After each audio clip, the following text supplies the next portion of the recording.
Très bon lundi tout le monde, j'espère que vous allez bien. Alors aujourd'hui, je vais vous faire une vidéo live pour vous parler d'un sujet qui me tient à cœur. Et pendant que vous vous connectez, je vais prendre le temps de me présenter rapidement. Je m'appelle Émilie Robida, je suis coach en bien-être et ma mission, c'est de vous inspirer à prendre soin de votre santé globale au quotidien et de vivre une vie saine et épanouissante, de créer vraiment de l'épanouissement dans toutes les sphères de votre vie. Alors, Mélissa est en ligne, si tu peux me confirmer que tout fonctionne bien. Si vous pouvez me donner les petits cœurs, les petits j'aime et me dire dans quelle ville vous vous trouvez. J'aime toujours savoir où vous êtes. Et si c'est un sujet qui peut interpeller les gens dans votre entourage, je vous invite à commenter, aimer et partager la vidéo parce que je pense que ça peut aider. Et si ça vous aide, ben c'est un peu de donner au suivant, de partager avec les autres. Donc, si vous pouvez me confirmer que ça fonctionne bien, Sophie est là également. Donc, on va partager aujourd'hui, en fait, je vais parler de la comparaison. Et j'ai appelé cette vidéo l'ennemi du bonheur, la comparaison, parce que je crois vraiment que quand on tombe dans ce cercle vicieux-là, ça peut générer énormément d'angoisse et d'insatisfaction qui sont non nécessaires.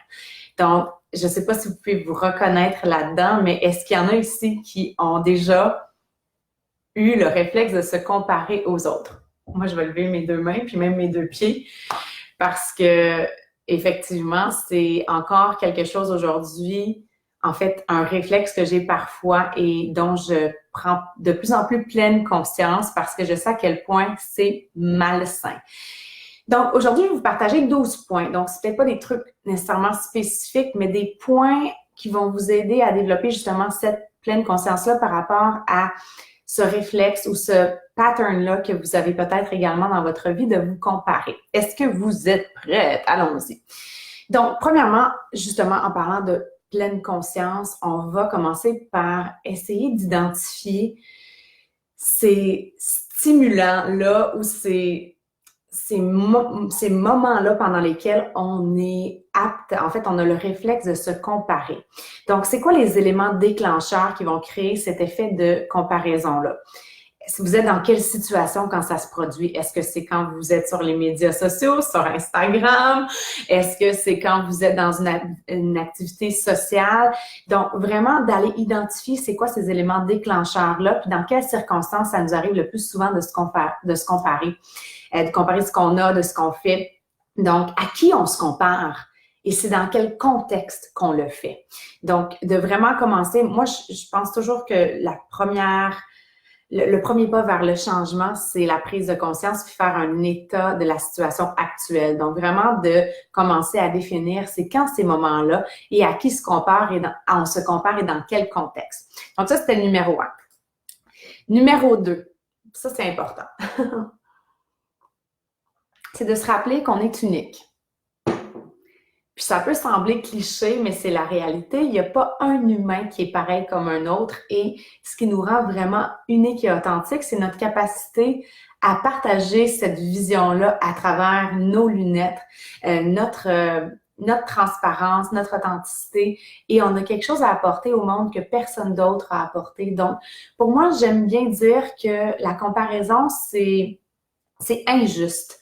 Donc, on est injuste envers nous-mêmes quand on se compare aux autres. C'est comme comparer des pommes des oranges. Et je pense que la seule chose qu'on puisse faire, c'est aspirer à devenir une meilleure version de nous-mêmes et à travailler sur soi parce que ultimement, on a le contrôle que sur qui on est puis la personne qu'on souhaite devenir.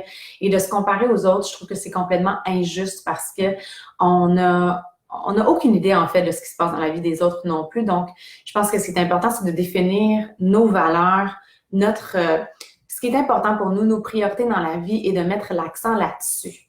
Et je le répète constamment, si nos valeurs et notre vision du monde n'a pas d'impact sur la liberté d'autrui, bien, on est libre de l'exprimer comme on l'entend. Puis je pense que plus on accepte qui on est, puis plus on assume la personne qu'on est, merci pour les cœurs, c'est le fun de voir ça, plus on devient libre, plus on se sent paisible, moins on a ce réflexe-là de se comparer. Donc, numéro 3, lorsque tu te compares à quelqu'un d'autre, c'est comme si tu affirmais qu'il existe une norme. Hein? Donc, c'est comme si on définissait un standard précis à atteindre, alors qu'il n'y en a pas. C'est ta vie, c'est tes règles, c'est tes normes. Et c'est exactement ce que je mentionnais un petit peu dans le point précédent. C'est que l'important pour moi, c'est de définir ce qui compte pour moi. Pas ce qui va faire en sorte que je vais être appréciée davantage dans le regard des autres.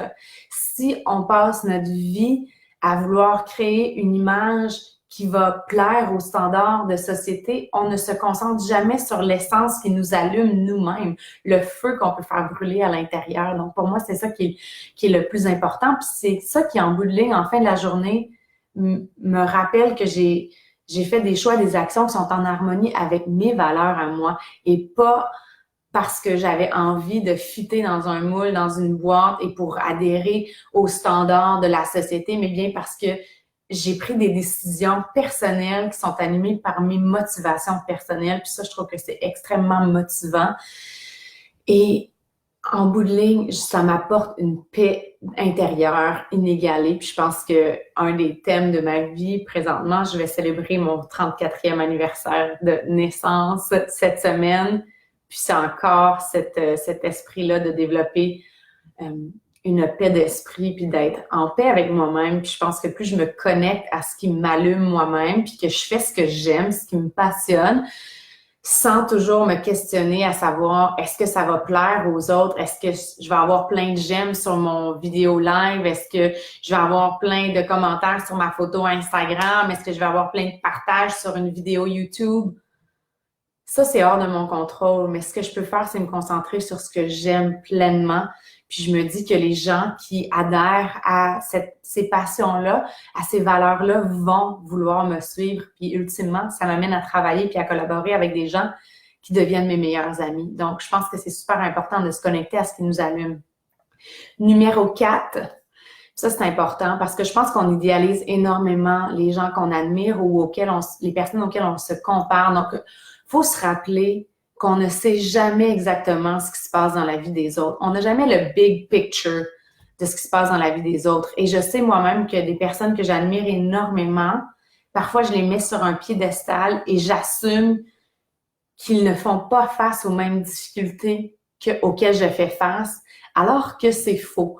Quand on commence à vraiment entrer en contact avec ces personnes-là, puis apprendre à les connaître, si on a l'occasion de les connaître de façon plus personnelle, on réalise que ces personnes-là sont vulnérables, elles font face au même type de défis que nous, elles ont des émotions, des sentiments, elles vivent des obstacles, elles vivent de l'adversité, et il faut pas penser que ces personnes-là ne font pas face à ce genre de situation-là. Donc, de se rappeler qu'on ne sait vraiment jamais ce qui se passe dans la vie des autres. Et en général, j'ai constater que les gens ont plus de difficultés ou rencontrent plus d'obstacles qu'on le croit. Donc, on a l'impression, on a parfois le réflexe de sous-estimer les difficultés que les autres peuvent rencontrer. Puis ça fait en sorte des fois qu'on peut se comparer parce qu'on se dit que nous, on aimerait tant être comme eux parce que eux, dans leur vie, ils n'ont pas ces difficultés-là, alors que c'est absolument faux selon moi.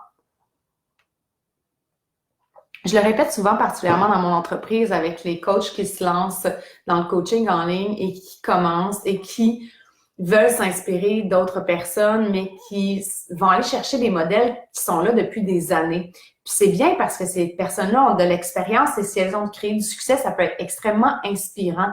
Mais il faut jamais oublier qu'on ne devrait pas comparer son chapitre numéro 1 au chapitre numéro 56 d'une autre personne. Hein, quand on se lance dans un projet, quand on a un processus de changement, qu'on aspire à faire partie d'une nouvelle communauté ou peu importe, et qu'on se compare à des gens qui ont plus d'expérience que nous, mais ils n'ont pas la même boîte à outils. Hein. On commence tous avec une boîte à outils unique, différente des autres, et il faut juste l'assumer puis l'accepter. Et utiliser ces personnes-là comme inspiration et se rappeler que ces personnes-là ont dû faire face exactement au même type d'adversité auquel nous faisons face présentement quand on se lance là-dedans. Donc, j'en viens à mon numéro 5, on apprend des autres. Il faut les questionner sans gêne, il faut se nourrir de ce qu'ils ont à nous offrir et de le faire en tant qu'étudiant, puis en ayant cet esprit d'éponge-là que les enfants ont. Hein. Quand on regarde les enfants, ils veulent apprendre, ils posent des questions, ils sont pas en mode comparaison, ils sont en mode apprentissage. Donc, mon conseil numéro 5, c'est vraiment d'apprendre des autres. Et maintenant, on va passer au numéro 6, qui est d'utiliser les médias sociaux pour s'inspirer et non pas se comparer. OK? Donc, je pense que ça, c'est un point extrêmement important. Puis je vous en supplie, si ma présence médiatique vous cause la comparaison négative dans votre vie, je vous invite à arrêter de me suivre. Parce que mon but, c'est de vous aider à créer une vie épanouissante dans toutes les sphères de votre vie. Et c'est sûr que parfois, je vais peut-être brasser un petit peu votre façon de voir les choses. Puis je pense que c'est aussi ma mission de vous aider à faire des remises en question. Puis ça peut être dérangeant, perturbant sur le coup, mais ultimement, j'espère que ça vous amène à des prises de conscience, puis ça vous amène à avancer. Mais si vous vous retrouvez à bavasser, à raconter, à parler de la vie des autres par rapport à leur façon de s'exprimer sur les médias sociaux ou à leur façon d'utiliser leurs médias sociaux, si vous êtes en train de faire du potinage en parlant des autres, ben peut-être que la question, c'est de se demander pourquoi vous les suivez, ces personnes-là. Puis si ça vous apporte pas un plus dans votre vie, ben d'arrêter de les suivre. Donc moi, je fais ça régulièrement. Puis il y a des personnes qui m'inspirent parfois, ben qui m'inspirent beaucoup, puis que j'ai choisi même d'arrêter de suivre parfois, mais que je vais suivre, si je pense à elles, je me dis, j'aimerais ça aller m'inspirer. Mais je le fais de façon pleinement consciente, puis je vais suivre leur compte ou je vais aller voir les derniers posts qu'elles ont fait pour aller m'inspirer. Mais je suis comme en contrôle de l'information. Je suis plus en contrôle, parce qu'on n'est réellement pas toujours en contrôle, mais je suis plus en contrôle de l'information que je laisse entrer dans mon esprit et le genre de contenu qui vient vers moi. Puis je suis assez stricte, en tout cas de plus en plus, dans ma façon de gérer tout ça puis de me détacher de tout ça. Donc, je pense que c'est important de se poser la question. Numéro 7, d'investir ton temps précieux sur la consolidation de tes zones de génie plutôt que sur la recherche de l'amélioration des zones d'inconfort. Donc, ça revient un petit peu à ce que je parlais précédemment par rapport à prendre ce qui nous allume, nos talents, nos aptitudes, puis les mettre au service des autres, puis d'accepter qu'on n'est peut-être pas 100% partout, puis il y a des gens qui sont excellents en comptabilité, il y a des gens qui sont excellents en communication. Je suis d'avis que la plupart des aptitudes sont des aptitudes qui s'enseignent et qui s'apprennent.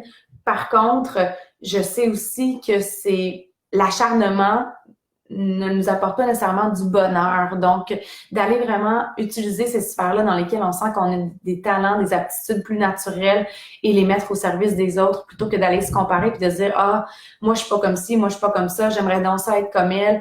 Et sinon, ben, si on aspire vraiment à devenir plus comme, je sais pas, si on veut améliorer une aptitude dans notre vie, mais qu'on en fasse une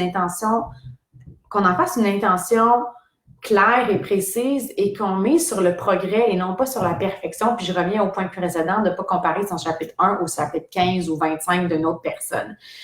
On va aller maintenant parler d'énergie créatrice pour générer du positif autour de toi. Donc, pour moi, la créativité, c'est quelque chose qui est super important. Puis je pense qu'on est tous des êtres créatifs. Je réfère beaucoup aux enfants parce que les enfants sont tellement purs et ils sont spontanés. Ils ne vivent pas nécessairement dans le regard des autres, mais plutôt très connectés à leur instinct et à leur intuition. Et je pense que les enfants sont très créateurs. Si on regarde, tu sais, tout le monde aime dessiner quand on est jeune. On prend le temps de dessiner. On s'en fout si on est bon ou pas, ou si c'est esthétique ou si... On s'en fout. On aime créer. Je pense que ça fait partie de l'expérience humaine de vouloir créer. Donc, je vais vous parler de quelques trucs pour pouvoir utiliser cette énergie créatrice-là afin de générer du positif autour de nous. Donc, le numéro 8, on est rendu au numéro 8, c'est vraiment par rapport à l'entourage. Donc, de s'entourer de personnes positives qui ont un bon cœur puis qui sont sincères. Hein? J'ai partagé récemment dans mes stories sur Instagram, parfois quand on a un travail public comme le mien, on se retrouve à faire face avec des gens qui vont peut-être confronter nos valeurs ou qui ne comprennent pas exactement ce qu'on veut partager. On n'est pas sur la même longueur d'onde, puis c'est correct. Mais je pense qu'il faut accepter aussi qu'on n'a pas besoin d'être ami avec tout le monde. Puis je pense que plus je vieillis, plus je me rends compte que mon énergie puis mon temps est précieux et qu'on n'a pas besoin, j'ai plus envie de faire semblant. Donc, si je sens qu'une personne, je pense que c'est correct d'avoir des gens justement qui ont des philosophies différentes pour nous aider à avoir des perspectives différentes puis avoir une ouverture d'esprit parce que je veux pas être fermée à ce que les autres pensent, mais dans cet esprit-là de cultiver l'amour de soi, puis l'acceptation de soi, c'est de réaliser que oui, l'opinion des autres a peut-être une valeur pour eux, mais mon opinion en a une également, puis j'ai le droit de la respecter. Donc, j'essaie le plus possible de m'entraîner, de m'entourer de personnes positives, des personnes qui m'alimentent, qui m'allument, qui me nourrissent, puis des personnes qui vont me donner des outils pour bâtir une vie encore plus épanouissante pour moi. Donc, je les admire, ces personnes-là, puis j'ai pas peur d'aller voir des gens, de m'entourer de gens qui ont plus d'expertise que moi, même si ça peut être intimidant parfois, mais je pense que ça fait partie du processus pour l'amélioration de soi, puis pour pouvoir continuellement se rapprocher de l'utopie de notre plein potentiel, hein, parce qu'il n'y a pas de limite à ce potentiel-là. Donc, je pense que c'est important de se rappeler qu'on est la moyenne des 5 personnes qu'on côtoie le plus souvent. Donc, de regarder notre entourage, puis d'aller s'alimenter de gens qui nous allument puis qui nous motivent. Numéro 9, résister à l'envie de diminuer les autres afin d'avoir le sentiment de se sentir plus haut. Hein? Le pitchage, le potinage. En fait, je pense que ce point-là, c'est vraiment axé sur pratiquer le non-jugement. Puis je pense que quand on juge les autres, souvent, à travers tout ça, on se juge nous-mêmes. Donc, moi, j'essaie vraiment de pratiquer le non-jugement. C'est une de mes valeurs profondes. J'essaie d'avoir un respect des autres. C'est sûr que je reste pas insensible parfois à certains comportements, aux actions qui me semblent incompréhensibles, qui justement vont à l'encontre de mes valeurs du respect puis de l'harmonie. Ceci dit, j'essaie vraiment d'être pleinement consciente des mots que j'utilise j'essaie très peu de parler des autres quand c'est pas positif. Est-ce que je leur dirais en pleine face? Puis est-ce que si je leur dirais en pleine face, est-ce que ça l'apporterait est-ce que c'est constructif? Est-ce que c'est fondé? On peut penser à la règle des 3 passoires avant de dire quelque chose. Est-ce qu'on est certain que c'est vrai? Est-ce que c'est pertinent? Est-ce que ça apporte une valeur ajoutée? Si on fait ça dans le but de se sentir plus haut puis de s'élever, ça nous amène à rien. Puis je pense que ça démontre clairement qu'on a un jugement personnel envers nous-mêmes aussi. Donc, j'ai remarqué aussi que moins je jugeais les autres, moins je me juge moi-même et vice-versa. Donc, moins je me juge moi-même, moins je juge les autres. Donc, c'est vraiment de pratiquer le non-jugement qui m'amène à avoir une plus grande tranquillité d'esprit. Numéro 10, on fait tous partie d'un tout complet, d'un équilibre de vie. Tes insécurités font partie de toi, puis elles ont besoin d'exister. Donc, moi, je sais pas de les anéantir, mais j'essaie simplement d'en prendre conscience, de les apprivoiser, de savoir que je chemine dans la vie. Puis, mes grandes sources d'inspiration, je sais que je suis portée à me comparer envers elles parfois, mais elles aussi vivent des moments d'incertitude. Elles aussi vivent de l'adversité. Donc, je pense que de se rappeler qu'on est tous uniques, mais en même temps, on se ressemble beaucoup, puis on vit souvent les mêmes genres de difficultés dans la vie. Et donc, de respecter mes insécurités, puis d'en devenir consciente, puis de pas les juger encore une fois, parce que je pense que je tombe souvent là-dedans où est-ce que je caractérise parfois ces insécurités-là comme étant une faiblesse. Puis ça, c'est un travail personnel que j'ai à faire également, où est-ce que je dois me donner le droit de vivre ces émotions-là, de les accepter, de pas les repousser. Puis plus je les accepte, je les accueille dans ma vie, plus je fais simplement les regarder avec un œil curieux, puis les observer, moins je leur donne de pouvoir sur mon état d'âme général, puis ça m'apporte beaucoup de sérénité dans mon quotidien. Il nous reste 2 points à aborder. Il y a quelqu'un aujourd'hui en ce moment qui cherche exactement ce que tu possèdes toi. Donc, je pense que pratiquer la gratitude, ça reste quelque chose de très puissant et de se rappeler qu'il y a quelqu'un quelque part qui espère voir ce que tu as présentement, puis qui rêverait d'être qui tu es, en fait. Donc, la comparaison, ça tourne dans tous les sens.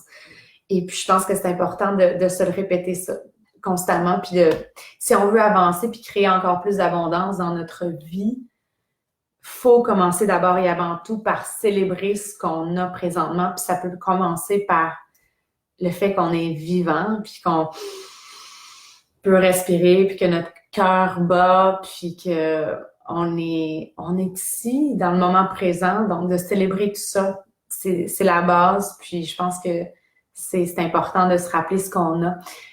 Et je me rappellerai toujours chez ma grand-mère, il y avait une petite assiette là, collée sur le mur avec une citation qui disait « Si tu n'as pas ce que tu aimes, aime ce que tu as ». Donc, je pense que c'est important de se rappeler l'essence, l'importance de la gratitude dans notre vie. Et enfin, le numéro 12. Je vais revenir sur un point, en fait, que j'ai mentionné déjà, mais je pense que c'est important de arrêter de suivre les comptes des médias sociaux qui te font sentir comme si tu devais être quelqu'un d'autre. Puis là, je pense que je vais amener un bémol parce que je pense que moi, je crois fermement à l'amélioration continue, au progrès continuel. Donc, je pense qu'il y a un équilibre à créer entre, en fait, c'est d'accepter pleinement qui on est présentement, mais aussi d'aspirer à devenir une meilleure version de nous-mêmes. Donc, c'est possible que ces personnes-là nous inspirent à faire un pas en avant vers la création d'une nouvelle personne à laquelle on aspire devenir. Mais si on a l'impression d'être insuffisant, incomplet, puis que ça nous amène beaucoup d'insécurité et d'angoisse, mais peut-être que c'est juste mieux de laisser aller puis de se déconnecter de ces comptes-là, tout en gardant en tête que je pense que quand on fait du surplace, ultimement, on n'est pas heureux non plus. Donc, je pense qu'on a un très grand besoin d'amélioration continue puis de sentir qu'on est en processus d'amélioration. Mais qu'il y a un équilibre qui se crée là-dedans. Donc, j'espère que vous avez aimé la capsule d'aujourd'hui. En fait, je vais continuer d'en faire quotidiennement. Ben, en fait, pas quotidiennement, mais chaque lundi matin, j'ai mis ça à mon horaire à 9 heures. Et ce que je vais vous partager, ça va être un reflet des articles de blog que vous pouvez trouver sur mon site web emilierobida.com. Donc, si vous n'avez pas visité le site, il va être en processus de makeover, en fait, prochainement. Donc, on va avoir une nouvelle image puis une nouvelle vibe avec le site web. Si vous êtes là depuis le début, en fait, j'aimerais peut-être savoir en commentaire, ça fait combien de temps que vous me suivez sur les médias sociaux? Ça fait plus de 6 ans que je suis présente. En fait, le 26 décembre prochain, ça va être ma 7e année qui va commencer comme coach en ligne. Et mon désir, ça a toujours été d'être une inspiration positive puis d'être une influence positive dans la vie des gens. Donc, je veux continuer dans cette avenue-là puis vraiment cultiver encore plus le développement personnel et professionnel, comment on peut travailler notre esprit pour pouvoir créer une vie à l'image de celle qu'on a envie de créer, une vie épanouissante dans toutes les sphères de notre vie, que ce soit la vie professionnelle, la santé, la vie personnelle, notre spiritualité aussi, c'est un aspect que je veux encore plus travailler parce que ça fait partie de mon quotidien beaucoup. Et donc, si vous aimez tout ça, je vous invite à vous inscrire à mon infolettre.